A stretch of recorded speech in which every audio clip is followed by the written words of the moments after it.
ಸಿನಿಮಾದಲ್ಲಿ ಪಾತ್ರ ಮಾಡಿದ್ದೆ. ಓಕೆ ಓಕೆ ಓಕೆ ಸೊ ಹಂಗಾಗಿ ಅವರು ಅವ್ರ ಹತ್ರ ವರ್ಕ್ ಮಾಡಿದ್ದಾರೆ ಅಂತಲೇ ಹೇಳೋದು ಕೆಲವರೆಲ್ಲ. ಓಕೆ ಓಕೆ ಯಾಕೆ ಅವ್ನ ನಿರ್ದೇಶಕರ ಮೇಲೆ ಮಾಡಿದ್ದಾರೆ ಅಂದರೆ ಹೂ ಅಂತಾರೆ, ಅವ್ರೇನು ಮಾಡ್ತಾರೆ, ಹೂ ಅಂದಿರ್ತಾರೆ ಅಷ್ಟೇ. ಅವ್ರು ಆ ಥರಕ್ಕೆ ಎಲ್ಲ ಕೇಳ್ಪಟ್ಟೆ. ಯಾರು ಮಾಡ್ತಾರೆ ಅಂದರೆ ಸಾಯಿ ಕುಮಾರ್ ಮಾಡ್ತಾರೆ. ಅವರು ಬಿಡಿ ವಿಜಾತ ಕಲಾವಿದರು ಅವರೆಲ್ಲ.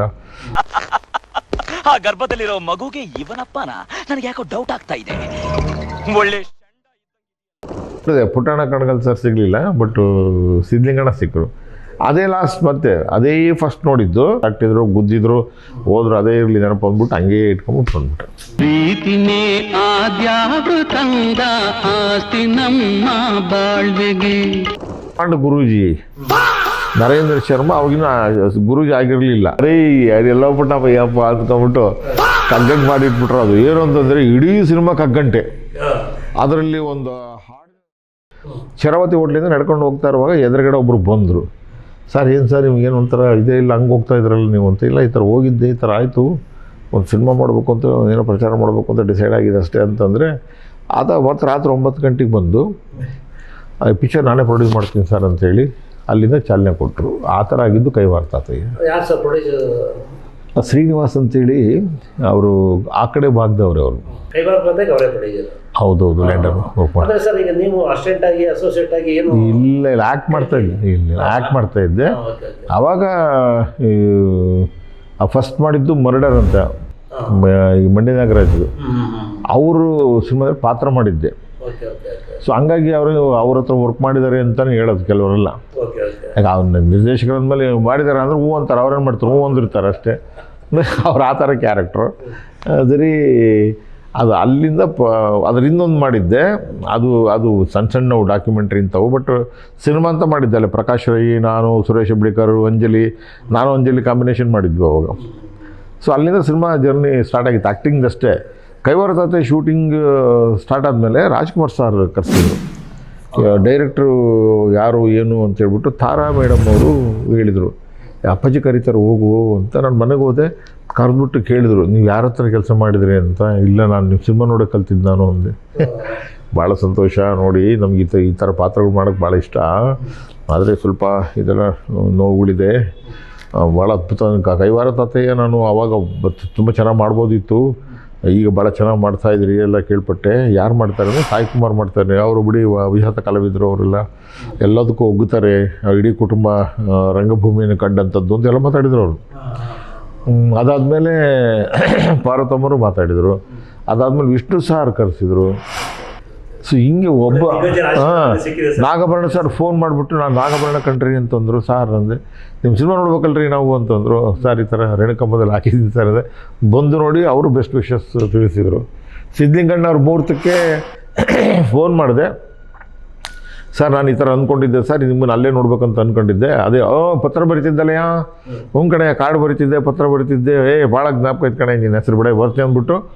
ಆಮೇಲೆ ಬೆಳಿಗ್ಗೆ ಅಷ್ಟೊತ್ತಿಗೆ ಸಿದ್ಲಿಂಗಣ್ಣವ್ರು ಬಂದು ಆ ಸ್ಕ್ರಿಪ್ಟನ್ನು ತೆಗೆದು ಸ್ಕ್ರಿಪ್ಟ್ ನನಗೆ ಕೈ ಕೊಟ್ಟು ಸ್ವಿಚ್ ಆನ್ ಮಾಡಿ ಆಲ್ ದಿ ಬೆಸ್ಟ್ ಹೇಳಿ ಬೆನ್ನಿಗೊಂದು ಗುದ್ದಿ, ನೀನು ಚೆನ್ನಾಗಿ ಮಾಡ್ತೀಯ ಕಣಯ್ಯ, ನಿನಗೇನೋ ಇಟ್ಕೊಂಬಂದಿದ್ದೆ ನೀನು ವಿಷನ್ನು ಮಾಡಯ್ಯ ಚೆನ್ನಾಗಿ ಅಂದ್ಬಿಟ್ಟು ವಿಶ್ ಮಾಡಿಬಿಟ್ಟು ದತ್ತಣ್ಣನೂ ಇದ್ದರು. ಮಾಡಿಸ್ಬೇಕು ಅಂತ. ಅದು ಒಬ್ಬರದೇ ಪುಟ್ಟಣ್ಣ ಕಣಗಲ್ ಸರ್ ಸಿಗಲಿಲ್ಲ, ಬಟ್ ಸಿದ್ಲಿಂಗಣ್ಣ ಸಿಕ್ಕರು. ಅದೇ ಲಾಸ್ಟ್, ಮತ್ತೆ ಅದೇ ಫಸ್ಟ್ ನೋಡಿದ್ದು. ಮತ್ತು ಸಿದ್ಲಿಂಗಣ್ಣವ್ರು ಹೋದ್ರು ಅಂತ ಬೂದಾಲ್ ಕೃಷ್ಣಮೂರ್ತಿ ಅವ್ರು ಹೇಳಿದಾಗ ನಾನು ಹೋಗಲಿಲ್ಲ. ಎಲ್ಲಿ ಅದು ನೆನಪು ಮತ್ತು ಅಲ್ಲಿ ಅದಕ್ಕೆ ಜಾರು ತಂದ್ಬಿಟ್ಟು ಸಿದ್ಲಿಂಗಣ್ಣ ಕಣ್ಮುಂದೆ ಹೆಂಗಿದ್ರು, ಬಂದರು, ವಿಶ್ ಮಾಡಿದ್ರು, ತಟ್ಟಿದ್ರು, ಗುದ್ದಿದ್ರು, ಹೋದ್ರು, ಅದೇ ಇರಲಿ ನೆನಪು ಅಂದ್ಬಿಟ್ಟು ಹಂಗೆ ಇಟ್ಕೊಂಡ್ಬಿಟ್ಟು ಬಂದ್ಬಿಟ್ಟೆ. ಅಲ್ಲಿಂದ ಪ್ರಯಾಣ ಮಾಡಿದ್ದು ಕೈವಾರ ತಾತಯ್ಯ. ಅದು ಎಲ್ಲರೂ ಚೆನ್ನಾಗಿ ಕೈವಾರ ತಾತಯ್ಯ ಮಠಮಾನ್ಯಗಳು ಭಾಳ ಗೌರವಿಸಿದ್ವು ಅವಾಗ. ಎಲ್ಲ ಮಠಗಳು ಕರೆದ್ರು. ಅದರಲ್ಲಿ ಭಾಳ ವಿಶೇಷವಾಗಿ ಕರೆದಿದ್ದು ಅಂದರೆ ಹುಕ್ಕೇರಿ ಮಠ, ಬೆಳಗಾವಿ ಚಂದ್ರಶೇಖರ ಮಹಾಸ್ವಾಮಿಗಳು. ಅವರು ನನ್ನನ್ನು ಕರೆಸ್ತಾರೆ. ಅವರು ಈ ಸಿನಿಮಾ ಕುರಿತು ಭಾಳಷ್ಟು ತಿಳ್ಕೊಂಡಿದ್ರು. ಅವರು ನನ್ನನ್ನು ಕರೆಸಿ ಅವರು ಇಡೀ ಉತ್ತರ ಕರ್ನಾಟಕದ ಬಹುತೇಕ ಮಠಗಳಿಗೆ ಪರಿಚಯ ಮಾಡ್ತಾರೆ ನನಗೆ. ಈ ಥರದ ಸಿನಿಮಾ ಮಾಡಿದ್ದಾರೆ ನೋಡಿ ಅಂತ. ಹಂಗಾಗಿ ಅವರು ಕೊಟ್ಟಷ್ಟು ನನಗೆ ಇದು ಉತ್ತರ ಕರ್ನಾಟಕದಲ್ಲಿ ಯಾರೂ ಕೊಡಲಿಲ್ಲ. ಭಾಳಷ್ಟು ಮಠಗಳಿಗೆ ಭಾಳಷ್ಟು ವಿಷಯಗಳನ್ನು ಚರ್ಚೆ ಮಾಡಲಿಕ್ಕೆ ಹುಕ್ಕೇರಿ ಶ್ರೀಗಳು ಕಾರಣರಾದರು. ಸೊ ಆಮೇಲೆ ನಮಗೆಲ್ಲ ಒಂದು ಬೆಳ್ಳಿ ಕಿರೀಟ ಇಟ್ಟು, ಜವಾಬ್ದಾರಿ ನಿಮ್ಮದು, ಕನ್ನಡದ ಕೆಲಸ ಮಾಡಬೇಕು, ಕನ್ನಡ ಬಿಟ್ಟು ಆಚೆಗೆ ಹೋಗಬಾರ್ದು, ಈ ನೆಲದ ಸಂಸ್ಕೃತಿಯನ್ನು ಎತ್ತಿ ಹಿಡಿಯುವಂಥ ಸಿನಿಮಾಗಳು ಮಾಡಬೇಕು, ಗಂಭೀರದ ನಿಮ್ಮ ತಲೆ ಮೇಲೆ ನಾವು ಜೋಗಿ ಇದನ್ನಿಟ್ಟೇವಿ ಹುಷಾರು ಅಂತ ಒಂದು ಕಿರೀಟ ಕೊಟ್ಟರೆ ಹಂಗೆ ಇದೆ ಅದು, ಹಂಗೆ ಇದೆ. ಸರ್ ಅದಾದ್ಮೇಲೆ ಯಾರು ಮಾಡಿದ್ರು ಸರ್? ದೇವನಹಳ್ಳಿ ಮಾಡಿದೆ. ದೇವನಹಳ್ಳಿ ಮಾಡಿದ್ರಲ್ಲ? ದೇವನಹಳ್ಳಿ ಅಂದರೆ ನಾನು ಸರ್ವೀಸಲ್ಲೇ ಇದ್ದು, ಕೈವಾರ ತಾತೆಯೇ ಮಾಡಿ ಇನ್ನೂ ಸರ್ವೀಸಲ್ಲಿ ಹೋಗ್ತಲೇ ಇದ್ದೆ ನಾನು ಇನ್ನು. ಆವಾಗ ದೇವನಹಳ್ಳಿಯಲ್ಲಿ ಮನೆ ಮಾಡಿದ್ದೆ. ನಮ್ಮ ಮನೆಯವರು ಕೆನರಾ ಬ್ಯಾಂಕಲ್ಲಿ ವರ್ಕ್ ಮಾಡ್ತಿದ್ರು. ಸೊ ಮಗನೂ ಕೂಡ ಚಿಕ್ಕವನಿದ್ದ ಅನ್ನೋ ಕಾರಣಕ್ಕೋಸ್ಕರ ಅವರು ದೇವನಹಳ್ಳಿಯಲ್ಲಿ ಮನೆ ಮಾಡಿ, ನಾನು Yelahanka railway factory to Devanahalli ಪ್ರಯಾಣ ಮಾಡ್ತಾ ಇದ್ದೆ. ಅವಾಗ ಅಂತ ಇದೇನಿಲ್ಲ, ಯಾವುದೋ ಒಂದು ಬಸ್ಸು, ಸಣ್ಣ ಬಸ್ ಬರೋವು, ಅದರಲ್ಲಿ ಎಲ್ಲ ಊರುಗಳು ತಂದು ಯಲಹಂಕಕ್ಕೆ ಬರೋ ಅಷ್ಟೊತ್ತಿಗೆ 1.5 ಗಂಟೆ 2 ಗಂಟೆ ಮಾಡೋದು. ಅವಾಗ ಅವ್ರು ಹೇಳೋರು, ಏನೋ ಏರ್ಪೋರ್ಟ್ ಹೊಸದಂಟೆ ಇಡ, ಬಂಗಾರ ಭೂಮಿ ಅಂತ, ಬಂಗಾರ ಇಡ ಅಂತ ಮಾತಾಡೋರಲ್ಲ. ಏನು ಭೂಮಿನೋ ಏನು ಬಂಗಾರೋ, ಏರ್ಪೋರ್ಟ್ ಬರುತ್ತೆ ಅದು ಇದು ಅಂತೇಳಿ ನೋಡಿದ್ರೆ ಅಲ್ಲಿ 5 ಹಳ್ಳಿಗಳೇನಿದ್ವಲ್ಲ ಒಂದೇ ಸಮುದಾಯದವರು ಏರ್ಪೋರ್ಟ್ ಫುಲ್ ಅಕ್ವೈರ್ ಮಾಡ್ಕೋತು. ಆಮೇಲೆ ಎಕರೆಗೆ 2 ಲಕ್ಷ 3 ಲಕ್ಷಕ್ಕೆಲ್ಲ ಕೊಡೋಕ್ಕೆ ಶುರು ಮಾಡಿದರು. ಆಮೇಲೆ ಈ ಥರ ಬಸ್ಸಲ್ಲಿ ಬರುವಾಗ ವಾರ್ಡು ಭೂಮಿ ಅಂತ ಇಚ್ಚಲೇದು ದಾನಿಗೆ ಮರ್ಡರ್ ಚೇಸಾರ್ ವಾರ್ಡು ಇಂಥವೆಲ್ಲ ಬರ್ತಿದ್ವು. ಆಮೇಲೆ ಅವ್ರ ಮಗ ಅಪರೂಪಕ್ಕೊಂದು ಮಗ ಹುಟ್ಟಿದ ಎಷ್ಟೋ ವರ್ಷ ಆದಮೇಲೆ ಆ ಮಗನ್ನ ಆಸ್ತಿ ಪಾಲ್ದಾರ ಆಗ್ತಾನೆ ಅಂದ್ಬಿಟ್ಟು ಅವ್ರ ಸ್ವಂತ ತಮ್ಮನ ಮಗನೇ ಕುತ್ತಿಗೆ ಸಾಯಿಸ್ಬಿಟ್ಟ. ಇಂಥ ವಿಷಯಗಳೆಲ್ಲ ಬರೋಕ್ಕೆ ಶುರುವಾದವು. ಆಮೇಲೆ ಆಸ್ತಿ ಪಾಲಲ್ಲಿ ಮಗನಿಗೆ ಸರಿ ಬರಲಿಲ್ಲ ಅನ್ನೋ ಕಾರಣಕ್ಕೆ ಅವ್ರ ಅಪ್ಪನ್ನ ಮರ್ಡರ್ ಮಾಡ್ದ. ಇಂಥವು ಎಷ್ಟೋ ವಿಷಯಗಳು ಆ ಬಸ್ಸಲ್ಲೇ ಚರ್ಚೆ ಆಗ್ತಾ ಇತ್ತು. ನಾನು ಆರಾಮ ಕೂತ್ಕೊಂಡು ಪೇಪರ್ ಓದ್ತಿದ್ದೆ, ಹಳ್ಳಿ ಜನಗಳು ಮಾತಾಡ್ಕೊಂಡು ಬರೋವೆಲ್ಲ ಅದೊಂದು ಚರ್ಚೆ ಆಗಿ, ಆಮೇಲೆ ಒಬ್ಬರು ನಿರ್ಮಾಪಕರಿಗೆ ಹೇಳಿದೆ ನಾನು, ದೇವನಹಳ್ಳಿ ಅಂತ ಒಂದು ಟೈಟಲ್ ಇಟ್ಬಿಟ್ಟು ಮಾಡಿ, ನೀವು ಭಾಳಷ್ಟು ಚರ್ಚೆ ಆಗುತ್ತೆ ಅದು ಅಂತ. ಆಮೇಲೆ ಅದೇ ಟೈಮಲ್ಲಿ ನಮ್ಮ ಬ್ರಹ್ಮಾಂಡ ಗುರೂಜಿ ನರೇಂದ್ರ ಶರ್ಮಾ, ಅವಾಗಿನ ಗುರೂಜಿ ಆಗಿರಲಿಲ್ಲ, ಅವರು ಈ ನಮ್ಮ ದೇವನಹಳ್ಳಿ ಸಿನಿಮಾ ಸ್ಕ್ರಿಪ್ಟ್ ಟೈಮಲ್ಲಿ ಕೇಶವಾದಿತ್ಯ ಡೈಲಾಗ್ ರೈಟ್ರು, ನಾಗಣ್ಣ ಸರ್ ಅಲ್ಲೇ ಇತ್ತಲ್ಲ, ಅವಾಗ ಬರೋರು ನರೇಂದ್ರ ಶರ್ಮಾ. ಇದಕ್ಕೊಂದು ಒಳ್ಳೆ ಡೇಟ್ ಹೇಳ್ಬಿಡ್ತೀನಿ ಪಲಗೆ ಸಾರ್, ನೀವು ನೋಡಿ ಅದ್ಭುತವಾದ ಡೇಟ್ ಇದು ಅಂತ ಅಂದ್ಬಿಟ್ಟು 8ನೇ ತಾರೀಕು 8ನೆಯ ತಿಂಗಳು 2008ನೇ ಇಸ್ವಿ ಇಲ್ಲಿ ಮಾಡಿದೆ ನಾನೇ, ಅದ್ಭುತ ಗಂಭೀರ ಅಮೋಘ ಅಂತ ಅಂದ್ಬಿಟ್ಟು, ಇಲ್ಲಿ ಭಾಳ ಗಂಟಾಗುತ್ತೆ ನಿಮಗೆ ಅಂತ ಹೇಳಿದ್ರು ಅವರು. ಅದಕ್ಕೆ ಬೆಳಗಿನ ಜಾವ 8ನೇ ತಾರೀಕು ಬೆಳಗ್ಗೆ 8 ಗಂಟೆ 8 ನಿಮಿಷ 8 ಸೆಕೆಂಡು 2008ಕ್ಕೆ ಸಿನಿಮಾ ಮುಹೂರ್ತ ಕಂಠೀರವ ಸ್ಟುಡಿಯೋದಲ್ಲಿ ಭಾಳ ದೊಡ್ಡದಾಗಿ ಮಾಡಿದ್ವಿ ನಾವು. ಅದು 8 ಇವ್ರೇನು ಗಂಟಾಗುತ್ತೆ ಅಂದ್ರೆ ಅದಕ್ಕೆ ಅಗ್ಗಂಟಾಗಿ ಹೋಗ್ಬಿಡ್ತದು. ನರೇಂದ್ರ ಶರ್ಮಗೆ ಅವಾಗ ರೀ ಅದೆಲ್ಲ ಬಿಟ್ಟಪ್ಪ ಯಪ್ಪ ಅಂದ್ಕೊಂಬಿಟ್ಟು ಕಗ್ಗಂಟು ಮಾಡಿಟ್ಬಿಟ್ರು. ಅದು ಏನು ಅಂತಂದರೆ ಇಡೀ ಸಿನಿಮಾ ಕಗ್ಗಂಟೆ. ಅದರಲ್ಲಿ ಒಂದು ಹಾಡಿನ